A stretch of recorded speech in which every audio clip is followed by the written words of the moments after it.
Fala pessoal, tudo bem com vocês? A vitória tricolor sobre o Ceará deixou alguns sinais para Rogério Ceni. Nicão foi decisivo, Galopo tem que ser titular. Chega mais, eu sou o Chico Garcia, inscreva-se no canal e vamos juntos!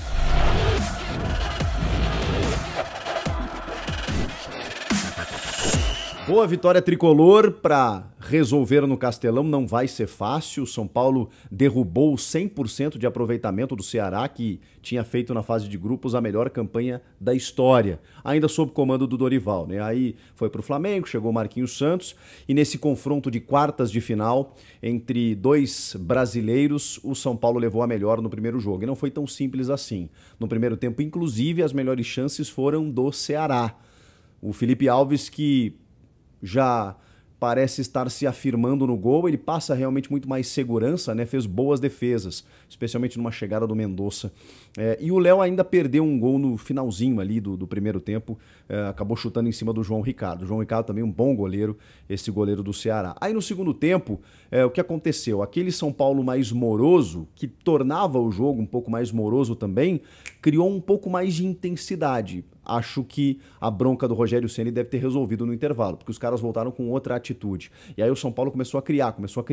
No primeiro tempo teve uma chance do Nino também, que ele chuta, e aí o Felipe Alves contou com a sorte que a bola bate na trave, ele nem viu a bola, né?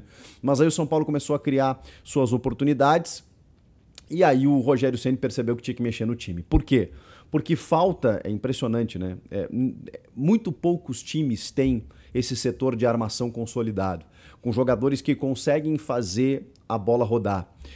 E mesmo que eu não ache que você precisa necessariamente ter um meia articulador, um meia clássico armador, porque essa função ela praticamente está extinta, né? A não ser Paulo Henrique Ganso desfilando aí pelo Fluminense num sistema todo adaptado para que ele possa render, e a gente está falando de um craque que mesmo com dificuldades físicas consegue jogar. Se você não tem esse cara, ou no caso do Flamengo, você não tem um Arrascaeta e um Everton Ribeiro, é muito difícil. Você tem que ter meio-campistas que fazem o teu jogo acontecer.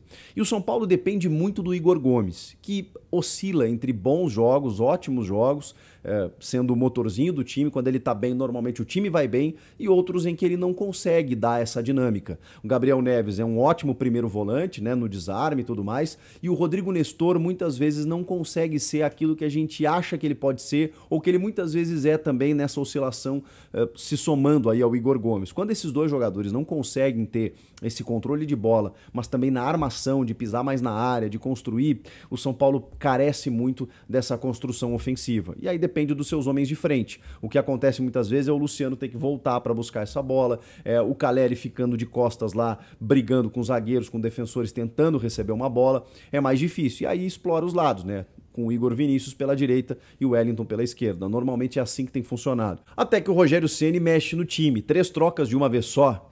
Ele coloca o Nicão, coloca o Juliano Galopo e coloca o Pablo Maia. Com exceção do Pablo Maia, que foi para fazer a mesma função do Neves ali, no caso do Galopo e do Nicão, o time ganhou outra cara.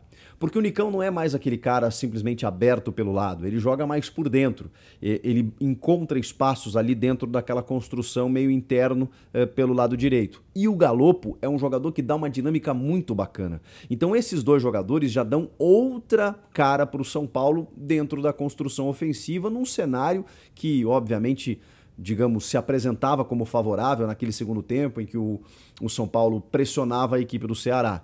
E aí a gente tem, obviamente, a qualidade, o talento, o imponderável, a questão do detalhe da bola, do futebol. Um cara que gosta de decidir Copa Sul-Americana, né? Tô falando do Nicão, que também decidiu Copa do Brasil pro Atlético Paranaense, decidiu Sul-Americana 2 vezes, é um cara impressionante. E ele precisou de 5 minutos. Quando ele entra num espaço restrito, ele consegue fazer o giro e soltar um petardo que o goleiro não conseguiu pegar, inclusive no canto dele, né? Para vocês verem como a bola foi forte. E ali o São Paulo abre o placar. Um resultado muito importante, que poderia ter sido ampliado no pênalti sofrido pelo Jonathan Caleri.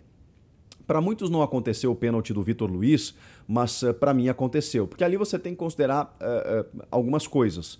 Primeiro, o Vitor Luiz quis cometer a penalidade? Provavelmente não. Mas quando ele salta com esse braço muito aberto, ele assume o risco de atingir o seu adversário. Não é necessariamente quando você atinge o adversário que a falta tem que ser marcada. Mas no momento em que você abre a asa demais numa disputa de bola, você está impedindo o teu adversário de disputar a jogada de uma forma legal, porque o cara não consegue chegar na bola quando você abre a asa de uma forma ilícita dessa forma. E o cotovelo ali, ele atinge em cheio o Caleri.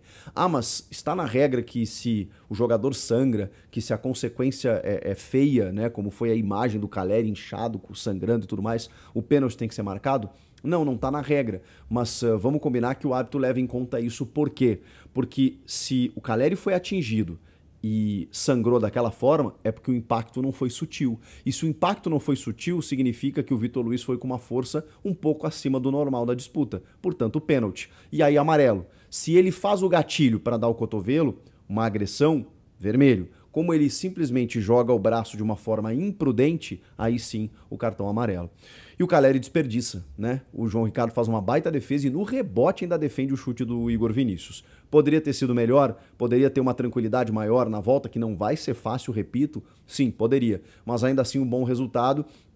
O São Paulo foi com o seu time titular, mas começa a ganhar algumas peças no seu banco de reservas, que podem se tornar titulares ali na frente, que é o caso do Nicão, que é o caso do Galopo, que eu acho que podem ter uma sequência maior. Tem o final de semana aí, um jogo contra o Flamengo pelo Brasileiro, para dar uma testada, quem sabe, e na semana que vem esse jogo aí contra o Ceará. Foi uma vitória importante, boa, porque o Ceará é um time muito complicado, ainda mais jogando em casa.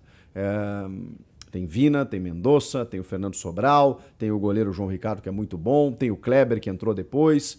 Então, assim, mata-mata, competição internacional, você tem que fazer o resultado em casa e, obviamente, né, depois resolver lá fora. Mas vai precisar da competitividade do segundo tempo, porque no primeiro tempo o São Paulo não só entrou moroso demais, como correu riscos desnecessários. Comenta aqui o que vocês acharam do jogo. Inscreva-se no canal, hein? Eu volto na próxima.